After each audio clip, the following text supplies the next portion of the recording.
শোক লিখেছেন Anton Chekhov. সারা গালচিনো জেলায় কুন্দকার মিস্ত্রি গ্রিগরি পেত্রভের নাম ওস্তাদ কারিগর হিসেবে যেমন পাঁড় মাতাল ও পয়লা নম্বরের হতচ্ছাড়া বলেও তেমনি। সেই পেত্রভ তার অসুস্থ স্ত্রীকে নিয়ে চলেছে জেমস্তভ হাসপাতালে। 30 ভেস্ট রাস্তা তাকে ঘোড়ার গাড়িটা চালিয়ে নিয়ে যেতে হবে, আর রাস্তা ভয়াবহ। এমনকি ডাক হরকরাও এই রাস্তার সঙ্গে পাল্লা দিতে গিয়ে হিমশিম খেয়ে যায়। উড়ের রাজা কুন্দকার গ্রিগরির কথা ছেড়েই দিচ্ছি।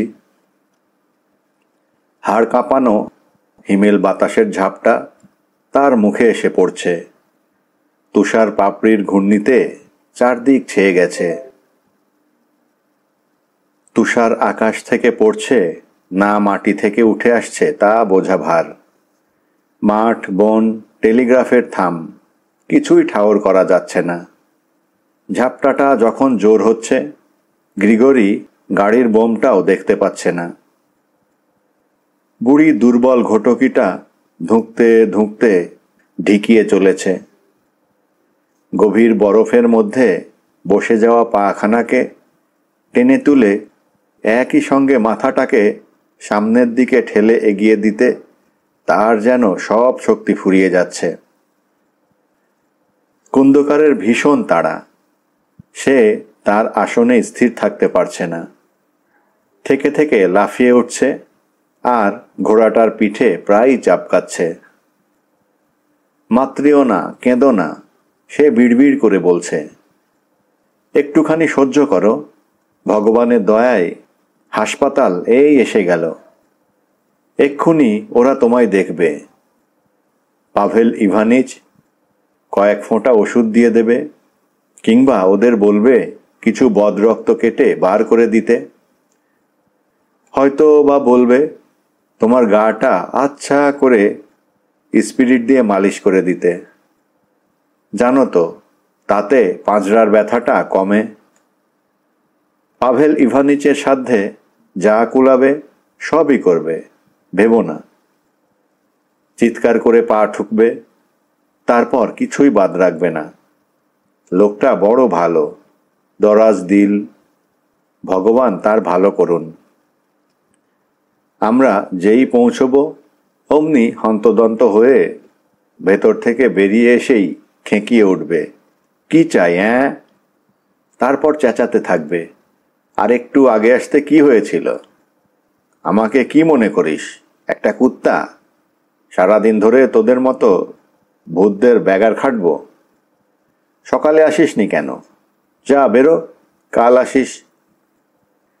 আমি তখন বলবো, ডাক্তারবাবু, পাভেল ইভানিচ, হুজুর। এই বেটা, জলদি চল, জলদি। সে ঘোড়টার পিঠে আবার চাবুক কষালো। স্ত্রীর দিকে না তাকিয়ে বিড়বিড় করে সমানে সে বকে চলল। দেবতার দিব্যি, পবিত্র ক্রুশের দিব্যি। ডাক্তারবাবু, সেই ভোরে আমি বাড়ি থেকে বেরিয়েছি। দেবতা যদি গোসা করে এমনি বরফ ঝড় চালান, কি করে আমি ঠিক সময়ে পৌঁছই বলুন? আপনিই ভেবে দেখুন ডাক্তারবাবু, তাগড়ায় ঘোড়াও এই ঝড় ঠেলে আসতে কাহিল হয়ে পড়ত। আর চেয়ে দেখুন আমার ঘোড়ার কি হাল, এটাকে ঘোড়া বলতেও লজ্জা। পাভেল ইভানিচ তখন ভুরু কুঁচকিয়ে আমায় ধমক লাগাবে, তোদের চিনতে আমার বাকি নেই। তোদের যে ওজোরের অভাব হয় না জানি, বিশেষ করে তো তুই, তোকে তো হাড়ে হাড়ে জানি। আস্তে আস্তে তো 12-5 ভেটেরাখানায় ঢুকেছিলি। আমি তখন বলবো, কি যে বলেন ডাক্তারবাবু, মায়া মমতা জ্ঞানগম্যি কিছুই কি আমার নেই? আমার বুড়িটা মরতে বসেছে, ধুঁকছে, আর আমি কি না ভেটেরাখানায় দৌড়বো? ছি ছি ছি, এ কথা আপনি বললেন কি করে ডাক্তারবাবু? চুলোই যাক এখন ভেটেরাখানা। তারপর পাভেল ইভানিচ তার লোকজনকে হুকুম করবে তোমাকে হাসপাতালে নিয়ে যেতে। আমি তখন তার সামনে হাঁটু গেড়ে বসে বলবো, ডাক্তারবাবু, হুজুর, আপনি আমাদের কি যে উপকার করলেন। আমাদের বোকা হাওয়াদের ক্ষমা করুন। আমাদের ব্যবহারে দোষ নেবেন না। আমরা শুধু মুজিক। আমাদের এখান থেকে তাড়ানো উচিত। তবু আপনার কত দয়া। এই বরফ ঝড়ের মধ্যে নিজে আমাদের দেখতে বেরিয়ে এসেছেন। পাভেল ইভানিচ আমার কথা শুনে এমন কটমট করে তাকাবে, মনে হবে এই বুঝি দুঘা বসিয়ে দিল। পরে বলবে, আমার পায়ের উপর গড়াগড়ি না দিয়ে আগে ভদকার নেশাটা ছাড়, আর ওই বুড়িটার ওপর একটু দয়াময়া আন। তোকে আগা পাঁচতলা চাপকানো উচিত। চাপকানো উচিত, যা বলেছেন ডাক্তারবাবু। ভগবানের দিব্যি, চাপকানো উচিত। আপনার পায়ের ওপর পড়ে গড় না করে আমাদের উপায় কি বলুন? আপনি আমাদের মা বাপ। আপনার দয়াতেই তো আমরা বেঁচে আছি। এ কথা হক কথা হুজুর। দেবতা জানে, একরত্তি মিথ্যে নয়। এ কথা অমান্য করলে আমার মুখে থুতু দেবেন। আমার মাতৃও না যেই একটু সামলে উঠবে, গা গতরে একটু জোর পাবে, আমাকে আপনি যা হুকুম দিতে চান সব তৈরি করে দেব। চান তো ফুটফুট দাগওয়ালা বার্চ কাঠের সুন্দর দেখতে সিগারেটের কেস, কিংবা ক্রোকে খেলার বল, বা স্কিটল এমন তৈরি করে দেব ভাববেন বিদেশি জিনিস। যা বলবেন তাই তৈরি করে আনব। তার জন্যে আপনার একটা কোপেকও খরচ লাগবে না। আমি যে সিগারেট কেস করে দেব মস্কোয়, তার দাম কমসে কম 4 রুবল। অথচ আমি একটা কোপেকও নেব না। ডাক্তারবাবু তাই শুনে হেসে ফেলে বলবে, আচ্ছা আচ্ছা, হয়েছে। শুধু বড় আফসোসের কথা, তুই মাতাল। গিন্নি, ভদ্রলোকদের মন রেখে কি করে কথা কইতে হয় জানি।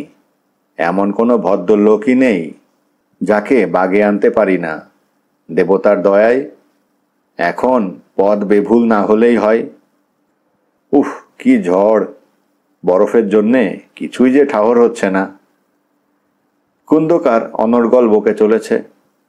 অস্বস্তিটাকে চাপাবার জন্যে দম নেওয়া কলের মতো অনর্গল বকে চলেছে সে। মুখ যদিও থামছে না, তবুও তার মাথায় কিন্তু ভাবনা চিন্তার কামাই নেই।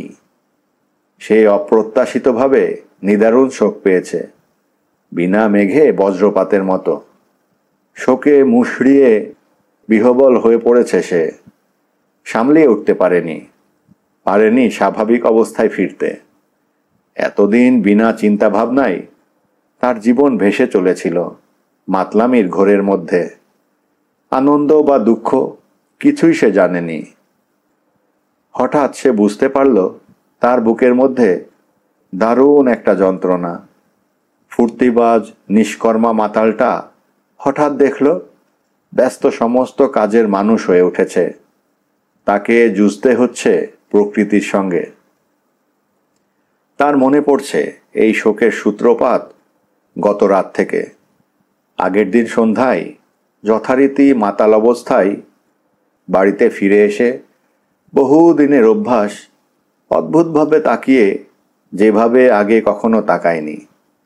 সাধারণত তার এ মতো মারধর গালিগালাজ করার পর দেখল স্ত্রী তার দিকে এমন সময়কার চাউনিটা থাকে আধমরা গোবেচারা কুকুরের মতো, যার বরাদ্দ বেদম মার আর সামান্য খাদ্য। কিন্তু তখন সে তাকিয়েছিল স্থির কঠিন দৃষ্টিতে। সাধুদের বিগ্রহ বা মুমূর্ষ মানুষ যেমন চেয়ে থাকে, অদ্ভুত অস্বস্তিকর সেই চোখ দুটো। দেখার পর থেকে তার দুঃখের সূত্রপাত। ভেবাচাকা খেয়ে সে এক প্রতিবেশীর কাছ থেকে ঘোড়াটা চেয়ে এনেছে। এখন চলেছে স্ত্রীকে নিয়ে হাসপাতালে। আশা ডাক্তার মলম আর পুরিয়া দিয়ে বুড়ির চোখের স্বাভাবিক দৃষ্টিটা ফিরিয়ে আনবে। সে আবার বিড়বিড় করে বলতে লাগলো, মাতৃও না, খেয়াল রেখো, পাভেল ইভানিচ যদি জিজ্ঞেস করে আমি তোমায় মেরেছি কিনা, বলো, না না হুজুর, কখনো আর তোমার গায়ে হাত তুলব না। আমি পবিত্র ক্রুশের নামে দিব্যি করছি, কখনো মারব না। তুমি তো মনে মনে জানো মাতৃও না, তোমায় মারব বলে মারিনি, কিছু করার ছিল না বলেই মারতাম। তোমার উপর সত্যিই আমার টান আছে, অন্য কেউ হলে গ্রাহ্যই করতো না। আমি বলে তোমায় হাসপাতালে নিয়ে যাচ্ছি, দেখছো তো যা সাধ্যে কুলোই করছি। উফ, কি ঝড়! হা ভগবান, পথটা যেন না হারাই। মাতৃও না, তোমার কোমরের ব্যথাটা এখন কেমন? কথা বলছো না কেন? কোমরটায় কি লাগছে? কিন্তু অদ্ভুত ব্যাপার, বুড়ির মুখের ওপর বরফটা গলছে না, মুখটা কেমন যেন লম্বাটে ধরনের হয়ে গেছে, রংটাও ময়লা, মোমের মতো বিবর্ণ, ফ্যাকাশে, চেয়ে আছে ভারী, কঠিন, গম্ভীরভাবে। ওরে বুড়ি, কুন্দকার বিড়বিড় করে বলল, আমি কোথায় ভালোভাবে জিজ্ঞেস করছি, ভগবানকে সাক্ষী করে। আর দত্তর বুড়ি, তবে এই রইল ডাক্তারের কাছে যাওয়া, বোঝ এবার। সে লাগাম আলগা করে দিয়ে বসে বসে ভাবতে লাগলো, ঠিক পাচ্ছে না বুড়ির দিকে ফিরে তাকাবে কিনা। আসলে সে ভয় পেয়েছে, অনবরত প্রশ্ন করা সত্ত্বেও কোনো উত্তর না পেয়ে সে বেশ ভয় পেয়ে গিয়েছে। শেষ অবধি সব সংশয় দূর করতে বুড়ির দিকে না তাকিয়ে তার ঠান্ডা হাতটা সে ধরল। হাতটা ছেড়ে দিতে সেটা পড়ে গেল পাথরের মতো। মারা গেছে তাহলে? হা কপাল! সে কাঁদতে লাগলো, শোকের চেয়ে বিরক্তটাই তার বেশি। ভাবল, জীবনে ঘটনাগুলো কি তাড়াতাড়ি না ঘটে। তার মনে শোক দানা বাঁধতে না বাঁধতেই সব শেষ হয়ে গেল। বুড়িকে নিয়ে সবে বাঁচতে শুরু করতে না করতেই, তাকে মনের কথা বলতে না বলতেই, দয়ামায়া দেখাতে না দেখাতেই সে মরে গেল। 40 বছর সে বুড়িকে নিয়ে কাটিয়েছে। এই 40টা বছর তো যেন কেটে গেছে কুয়াশার মধ্যে। মারধর, মাতলামি, অভাব অনটন, এসবের ভেতর দিয়ে কি করে যে দিন কেটে গেছে সে ঠাহর পায়নি। যে মুহূর্তে বুঝতে পারল সে ভালোবাসে তার স্ত্রীকে, তাকে ছাড়া সে বাঁচতে পারবে না, তার উপায় কি, অকথ্য অত্যাচার করেছে, সেই মুহূর্তেই বুড়ি তাকে ছেড়ে গেল। তার মনে পড়ছে কত কথা, দৌড়ে দৌড়ে সে ভিক্ষে করে বেড়াতো। আমি তাকে পাঠাতাম এক টুকরো রুটির জন্যে। হ্যাঁ, আমার পোড়া কপাল। বুড়ি হয়তো আরো বছর 10 বাঁচত। এখন সে ভাবছে, আমি সত্যিই এমনই বদ। কি কাণ্ড, আমি চলেছি কোথায়? এখন যে ওকে কবর দেবার দরকার, ডাক্তারের দরকার নেই। হেই হেই টা। গ্রিগরি ঘোড়াটাকে ঘুরিয়ে নিয়ে সজোরে চাবুক চালালো। প্রতি ঘন্টায় রাস্তার অবস্থা সঙ্গীন হয়ে উঠছে। গাড়ির বোমটা এখন সে একেবারেই দেখতে পাচ্ছে না। ছোট ফার গাছের সঙ্গে মাঝে মাঝে ধাক্কা লেগে গাড়িটা থেকে থেকে লাফিয়ে উঠছে। কালো মতো কিসের সঙ্গে ঘষা লেগে তার হাতটা ছড়ে গেল। নিমেষের জন্যে সেটা যেন তার চোখের সামনে দিয়ে ভেসে গেল। আবার ধু ধু সাদা ঘূর্ণি। সাদা ঘূর্ণি ছাড়া আর কিছুই সে দেখতে পাচ্ছে না। জীবনটা যদি গোড়া থেকে আবার আরম্ভ করা যেত, কুন্দকার ভাবল। তার মনে পড়ল 40 বছর আগে মাতৃয়ানো ছিল লাস্যময়ী সুন্দরী তরুণী। তার বাপের বাড়ির অবস্থা ছিল সচ্ছল। ওস্তাদ কারিগর বলেই তার সঙ্গে তারা তাদের মেয়ের বিয়ে দিয়েছিল। জীবনে সুখী হতে যা কিছু দরকার কিছুই তাদের অভাব ছিল না। কিন্তু বিয়ের পরেই সেই যে সে উনুনের পাশের তাকে বেহুঁশ হয়ে পড়ল, তারপর থেকে ভালো করে সে আর যেন জেগেই ওঠেনি।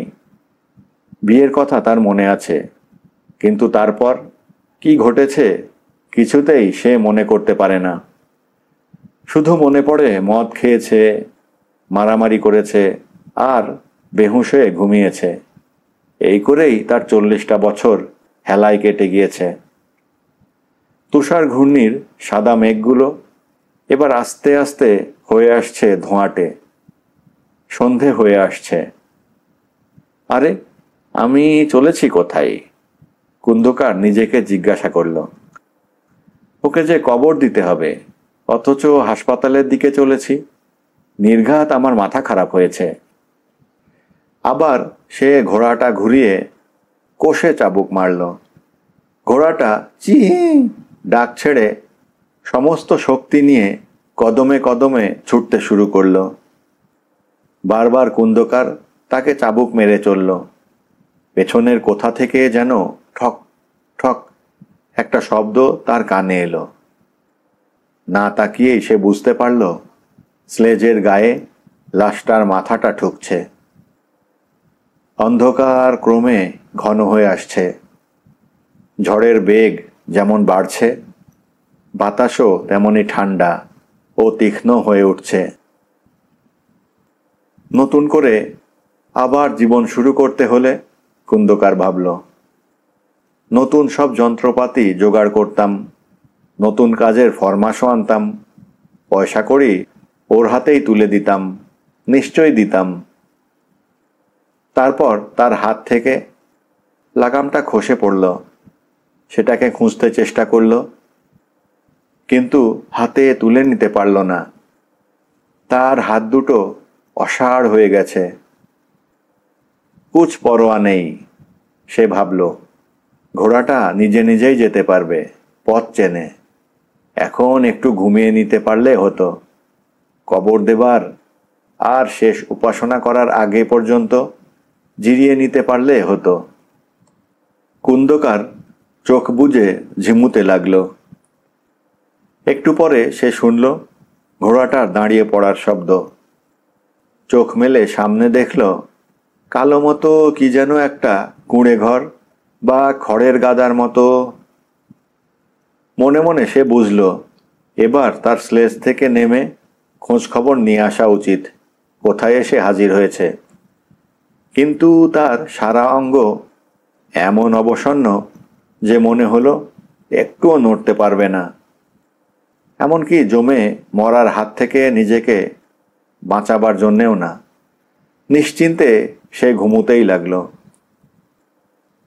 ঘুম ভাঙতে দেখল চুনকাম করা মস্ত একটা ঘরে সে শুয়ে রয়েছে। জানালা দিয়ে উজ্জ্বল রোদ ঘরে এসে পড়েছে। কুন্দকার দেখতে পেল ঘরের মধ্যে লোকজন রয়েছে। সঙ্গে সঙ্গে তার মনে হলো ওদের সামনে ভব্যতা বজায় রাখা দরকার, মার্জিত ব্যবহার করা দরকার। বুড়ির জন্য শেষ উপাসনার ব্যবস্থাটা করা দরকার। সে বলল, পুরুতকে একবার খবর দিতে হয়। তার কথায় বাধা দিয়ে কে যেন বলল, ঠিক আছে ঠিক আছে, তুমি এখন চুপ করে থাকো। আরে, এই যে পাভেল ইভানিচ। ডাক্তারকে হঠাৎ দেখতে পেয়ে কুন্দকার অবাক বিস্ময়ে চিৎকার করে উঠল, হুজুর, মা বাপ! সে চেষ্টা করল বিছানা থেকে লাফিয়ে উঠে চিকিৎসা শাস্ত্রের কাছে আভূমি প্রণত হতে, কিন্তু বুঝতে পারল তার হাত পা অবশ হয়ে গিয়েছে। হুজুর, আমার পা কই? আমার হাত? তোমার হাত পার মায়া ছেড়ে দাও, জমে গিয়ে অসাড় হয়ে গেছে। আরে আরে, কাঁদছ কিসের জন্যে? জীবনে কিছুই তো তোমার বাকি নেই, সেই ভেবে ভগবানকে ধন্যবাদ দাও। 60 তো পার হয়ে গেছে, তাই না? তাহলে তোমার দিন তো কাটিয়েই নিয়েছ। হ্যাঁ, আমার কপাল। হুজুর, অপরাধ নেবেন না। আর 6টা বছর যদি বাঁচতে পারতাম। কিসের জন্যে? ঘোড়াটা আমার নয়, ওটাকে ফিরিয়ে দিতে হবে। আমার বুড়িটাকে কবর দিতে হবে। জীবনে ঘটনাগুলো কি তাড়াতাড়ি না ঘটে হুজুর!